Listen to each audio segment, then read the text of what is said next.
प्रायः करके लोग रुद्राष्टक का पाठ करते हैं, करना भी चाहिए। इससे भगवान शंकर भोले बाबा प्रसन्न होते हैं।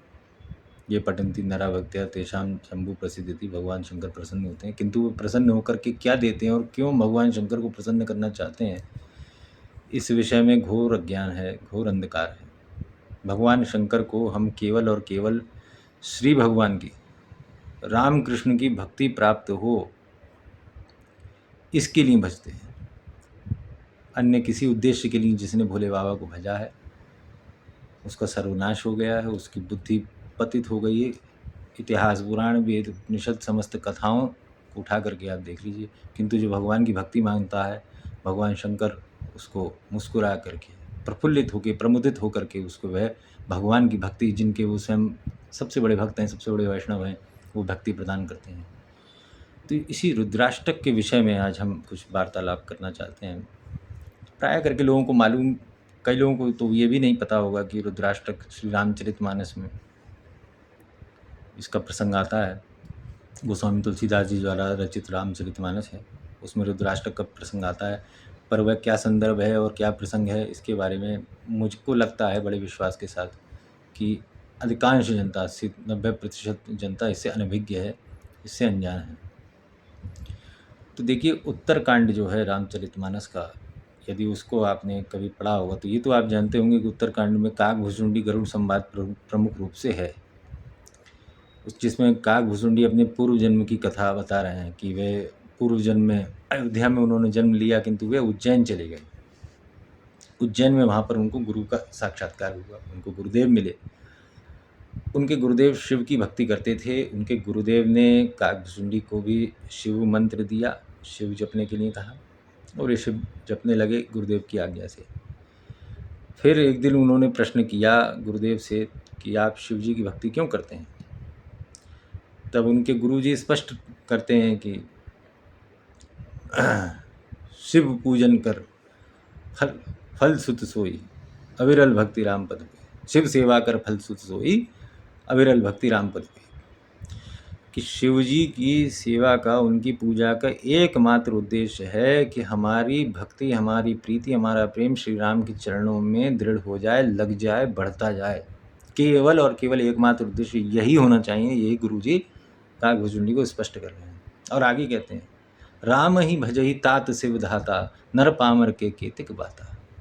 और बताते हैं अपने शिष्य को कि पुत्र, राम को तो शिवजी ब्रह्मा जी भजते हैं, राम को ही भजते हैं, नर पामर की केतिक बात है। और साधारण मनुष्य की क्या बात है, वह माने या ना माने, जाने या ना जाने, सब तो रामकृष्ण के ही भक्त हैं, श्री भगवान के ही भक्त हैं।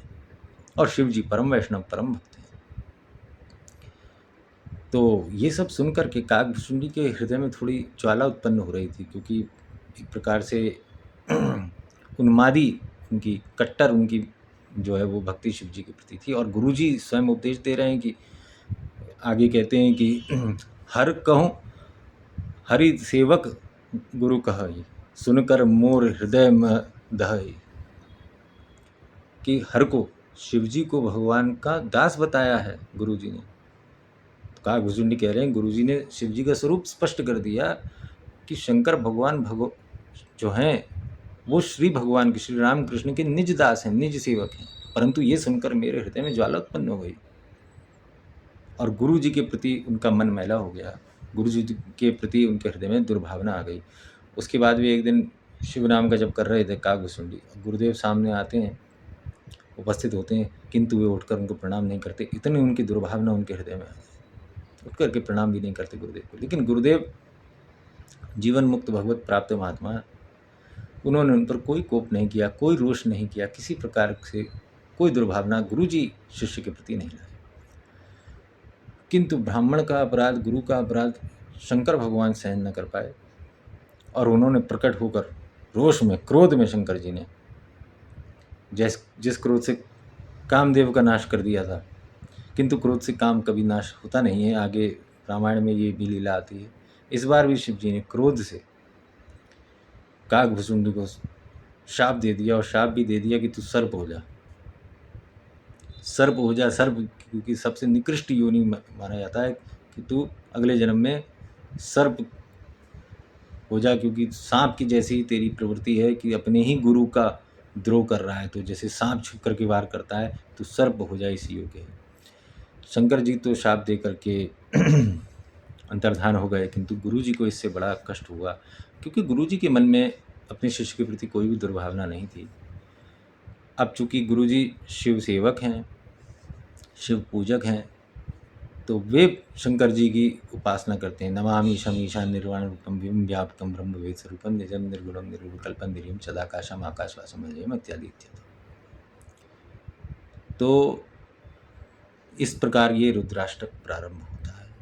फिर शंकर जी प्रकट होते हैं और काकभूषुंडी को वरदान देते हैं कि ठीक है, आपके गुरुजी ने हमको प्रसन्न किया है और गुरुजी हमारे बड़े भक्त हैं, तो हम आपको भी ये वरदान देते हैं। शाप तो आपको मिला है, एक जन्म तो सर्प के रूप में आपको बिताना होगा, किंतु उसके अगले जन्म में आपको भगवान की, श्री राम की अविरल भक्ति, अचल भक्ति, अखंड भक्ति आपको प्राप्त होगी।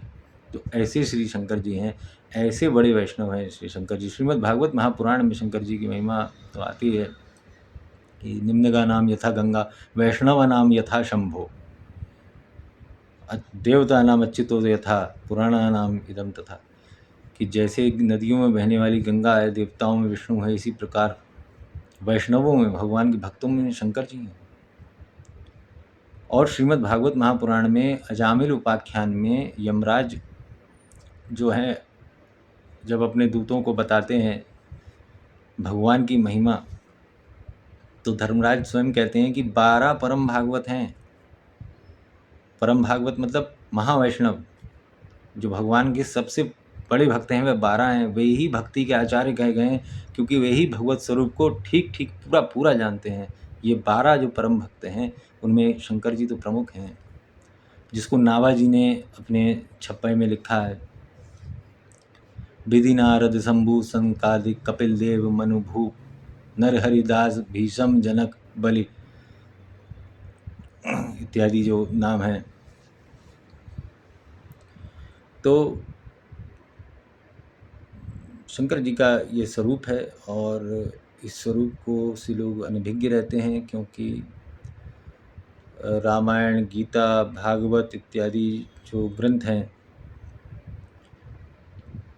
इसका पाठ नहीं करते, इसका स्वाध्याय नहीं करते। केवल पाठ करने से भी काम नहीं चलेगा, स्वाध्याय करना होगा, जिसमें पठन, चिंतन, मनन, निधिध्यासन है। पूर्व में भी मैं बता चुका हूँ। तो बात मैं फिर से कहना चाहता हूँ, प्राय करके किसी गोष्ठी में या गुरु भाइयों के संग या वैष्णवों के संग में अक्सर इस बात को कहता हूँ। 2 बातें बहुत ध्यान से आप सुनिए। रामायण, गीता, भागवत, भक्तमाल, गर्ग संहिता इत्यादि जो ग्रंथ हैं, इनका जब तक आपने स्वाध्याय नहीं किया है, तब तक कोई भी भावना मत बनाइए, वरना आप अपराध ही नहीं, पाप भी कर रहे हैं, भगवत अपराध कर रहे हैं, सेवा अपराध, सब नाम अपराध, सब प्रकार के अपराध आपसे करना है। जब तक आपने प्रमुख ग्रंथों का स्वाध्याय नहीं किया है, तब तक आपकी कही हुई बात, आपके मन में आए हुए विचार, आपकी अभिव्यक्त की हुई कोई अनुभूति, इसका कोई भी मतलब नहीं है, और चित्तहीन है, अस्तित्वहीन है, ये निरर्थक है, केवल गाल बजाना है, बेवकूफ़ी की तरह बातें करना है। ये बात नंबर 1 है। बिना जाने अल्प ज्ञान वो कूड़ा कचरा है, उससे अच्छा तो शून्य पर रहिए। कुछ मत जानिए तो कुछ मत बोलिए कृपा करके। नहीं तो पहले ग्रंथों का स्वाध्याय करिए, उसके बाद में धर्म अध्यात्म के क्षेत्र में कुछ बोलने का प्रयास किया कीजिए। अपनी मनमानी बुद्धि मत लगाइए।